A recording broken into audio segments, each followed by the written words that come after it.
जय हिंद प्यारे बच्चों। स्वागत है आपका आपके ही परिवार भारतवर्ष क्लासेस में। प्यारे बच्चों, आज हम लोग क्लास 4 JCERT इंग्लिश के मोस्ट इम्पोर्टेंट क्वेश्चंस को हल करेंगे। बच्चा, आप लोग जान रहे हो कि अप्रैल के लास्ट वीक में आप लोगों का एग्ज़ाम होने वाला है और इसी को ध्यान में रखते हुए हम लोग एक शानदार सी तैयारी करेंगे। तो जितने भी बच्चे भारतवर्ष क्लासेस पर पहली बार आए हैं, सबसे पहले तो आपको सब्सक्राइब कर लेना है और लेटेस्ट वीडियो की नोटिफिकेशन के लिए आपको नोटिफिकेशन बेल आइकन को ऑन कर देना है। एक शानदार सी तैयारी हम करते हुए चलेंगे। चलिए, इंग्लिश के मोस्ट इम्पॉर्टेंट क्वेश्चंस जो आपके एग्ज़ाम में आएंगे, ये क्वेश्चंस हम लोग हल करने वाले हैं। तो फर्स्ट क्वेश्चन यहाँ दिया गया है, child is talking to home. बच्चा किससे बात कर रहा था? A mother, B sister, C brother, D father. बताइए सही विकल्प क्या होगा? तो यहाँ पे सही विकल्प होगा ए मदर। वह अपनी माँ से बात कर रहा था और वह तारों के बारे में माँ से पूछ रहा था कि क्या माँ वे परी की आंखें हैं, वे जो चमक रही है, क्या वे परी की आंखें हैं। दूसरा प्रश्न यहाँ पे पूछा गया है बच्चा, what are they talking about. वे किसके बारे में बात कर रहे थे या वे क्या बातें कर रहे थे? ठीक है, स्टार्स, यहाँ पे विकल्प दिया गया है सन, स्टार्स, अर्थ या माउंटेन। तो वे क्या बातें कर रहे थे? वे स्टार्स के बारे में बातें कर रहे थे। तो यहाँ पे बी विकल्प जो है वो बिल्कुल सही है। आप लोगों को स्टार्स में टिक लगा लेना है। आपको अपने स्कोर को जरूर चेक करने चलना है बच्चे कि यदि ये मेरे एग्ज़ाम का पेपर होता तो मैं कितना स्कोर कर पाता। इस तरह से आपको ये चेक करते चलना है। थर्ड क्वेश्चन यहाँ देखते हैं। तो थर्ड क्वेश्चन दिया गया है, how many froggies went to school. कितने मेढक स्कूल जा रहे थे? A 2, B 20, C 12, D 4। क्या होगा सही विकल्प? सही विकल्प होगा बी 20। आप लोगों ने पोएम पढ़ा होगा 20 फ्रॉगिस वेंट टू स्कूल। तो यहाँ पे 20 यानी कि 20 मेढक स्कूल जा रहे थे। फोर्थ क्वेश्चन पूछा गया है, वेयर वाज देयर स्कूल। उनका स्कूल कहाँ था? A beside the pool, B under the pool, C on the pool, D none of this. तो यहाँ पे उनका स्कूल कहाँ था? पूल के बगल में, बिसाइड द पूल। यहाँ पे अंडर द पूल, पूल के नीचे नहीं था, ऑन द पूल, पूल के ऊपर नहीं था। यहाँ बिसाइड द पूल, पूल के बगल में उनका विद्यालय था। फिफ्थ क्वेश्चन यहाँ पूछा गया है, who threw the rocks at the froggies. मेढकों के ऊपर पत्थर कौन फेंकता है? A children, B girls, C man, D none of this. बताइए क्या होगा? तो यहाँ पे सही विकल्प होगा ए चिल्ड्रेंस। जो बच्चे हैं वे फ्रॉगिस के ऊपर पत्थर फेंकते हैं। सिक्स्थ क्वेश्चन है, द फ्रॉग वोर द कोट्स ऑफ। जो मेढक है वो कौन से रंग के कोट पहने हुए हैं? A green, B red, C blue, D none of this. तो उनका जो कोट है वो ग्रीन कलर का है। ऑप्शन ए बिल्कुल सही है। The option A is right. Sixth question यहाँ पे दिया गया है, first we dash then we play. पहले हम क्या करेंगे? A dance, B study, C play, D none of this. तो पहले हम स्टडी करेंगे। First we study then we play. पहले हम पढ़ेंगे फिर हम खेलेंगे। तो यहाँ बी विकल्प बिल्कुल सही है। सेवेंथ क्वेश्चन है, what do we find in all season. हम हर सीजन में क्या पाते हैं? A fruit, B flower, C rain, D none of this. बताइए क्या होगा? तो यह सही विकल्प है बच्चा बी फ्लावर्स। फ्लावर्स हम हर मौसम में पाते हैं। 8 क्वेश्चंस यहाँ पूछा गया है, what is Japan known as. Japan को क्या जाना जाता है, किस नाम से जाना जाता है? A the land of rising sun, B pink city, C the land of sun, D none of this. बताइए, उगते सूरज का देश बोला जाता है। तो the land of rising sun. विकल्प जो ए है वो बिल्कुल सही है। Option A is the right answer.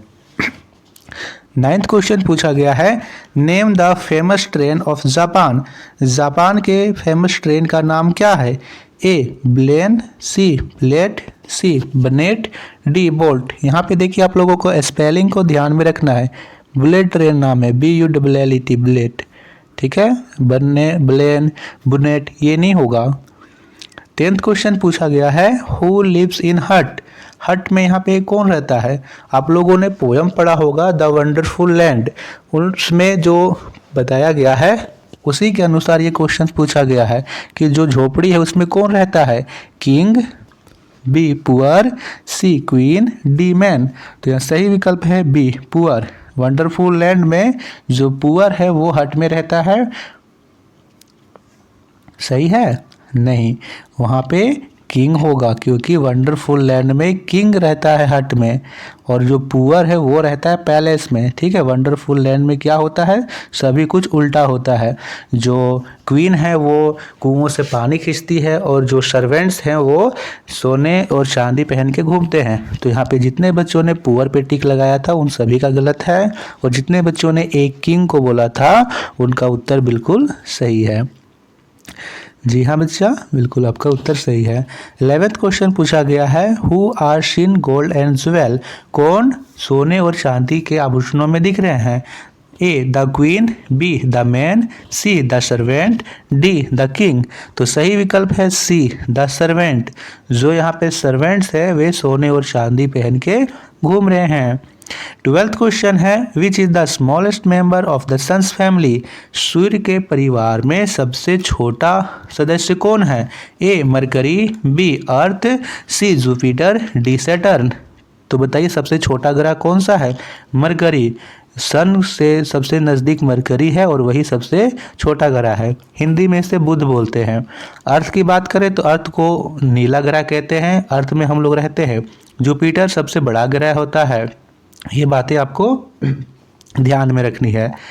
13 question पूछा गया है, वेयर डू वी लिव? हम लोग कहाँ रहते हैं? ए मरकरी, बी अर्थ, सी मार्स, डी जुपिटर। तो आप सभी को पता होगा कि हम लोग अर्थ में रहते हैं, यानी हम लोग पृथ्वी में रहते हैं, और पृथ्वी को ब्लू प्लेनेट बोलते हैं। ये आप लोग याद रखिएगा। 14th क्वेश्चन पूछा गया है, who are the far away from the sun's? सूर्य से सबसे अधिक दूर पर कौन है? A Neptune, B Saturn, C Mars, D Mercury. तो यहाँ पे सही विकल्प है नेपच्यून। आप लोगों को याद रखना है बच्चा, बुध, शुक्र, पृथ्वी, मंगल, बृहस्पति, शनि, अरुण और वरुण। वरुण को ही नेपच्यून बोलते हैं, और यहाँ पे मरकरी सबसे सामने है। तीसरे नंबर पर यहाँ पे पृथ्वी है। ये चीज़ें आपको ध्यान में रखनी है। 15th क्वेश्चन पूछा गया है, which is red like fire? कौन आग की तरह लाल है? A Mars, B Earth, C Jupiter, D none of this.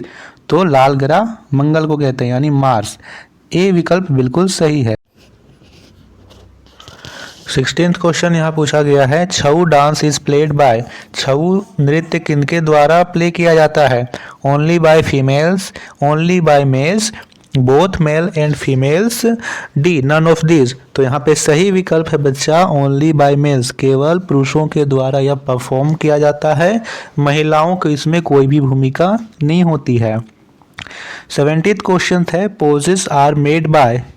A legs, D hands, C head, D chest. यहाँ पे जो पोज हैं वो किसके द्वारा बनाए जाते हैं? तो वो लेग्स के द्वारा बनाए जाते हैं। तो ऑप्शन ए बिल्कुल राइट है।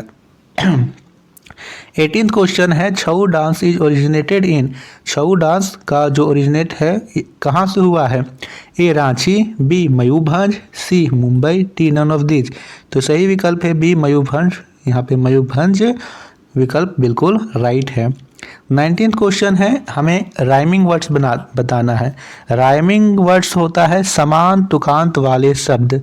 इसे आप लोग हिंदी में भी पढ़ते थे। जैसे कल का तुकांत होता था चल, बल, मल, है ना। इसी तरह हम लोगों को इंग्लिश में भी तुकांत शब्द होता है, जिसे हम लोग राइमिंग वर्ड्स बोलते हैं। ब्लू, तो ब्लू के जैसे मिलने वाले शब्द को बताना है।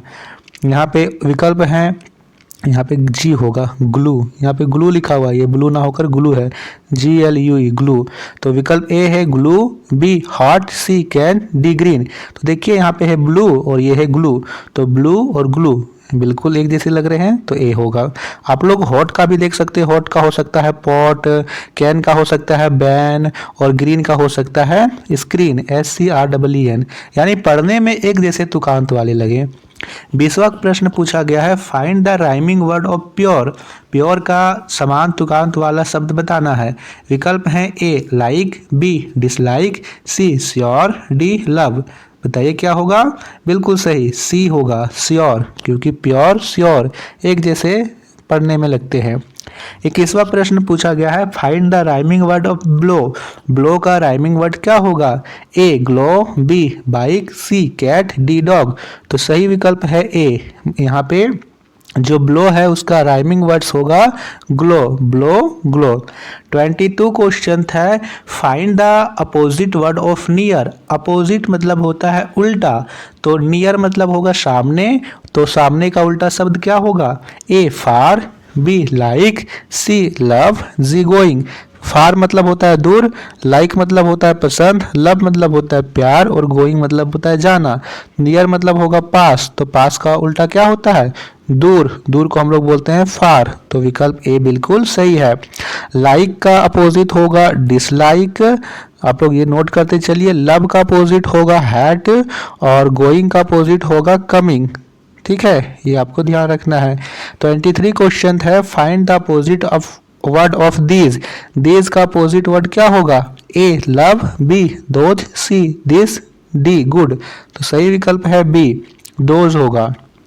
24th क्वेश्चन है, mother is talking to child. आप लोगों को बताना है कि ये जो सेंटेंस है ये ट्रू है या फॉल्स है। माँ अपने बच्चे से बात कर रही है, बिल्कुल ये ट्रू है। 25th क्वेश्चन है, first we played then we study. पहले हम खेलेंगे फिर हम पढ़ेंगे, ये फॉल्स है, तो बी होगा। तो बच्चा इसमें 25 ही क्वेश्चन है। आपको बताइए आपके कितने स्कोर हुए हैं। वीडियो अच्छी लगी हो तो वीडियो को लाइक कीजिएगा, शेयर कीजिएगा और भारत वर्ष क्लासेस पर नए हैं तो सब्सक्राइब जरूर कीजिएगा। धन्यवाद।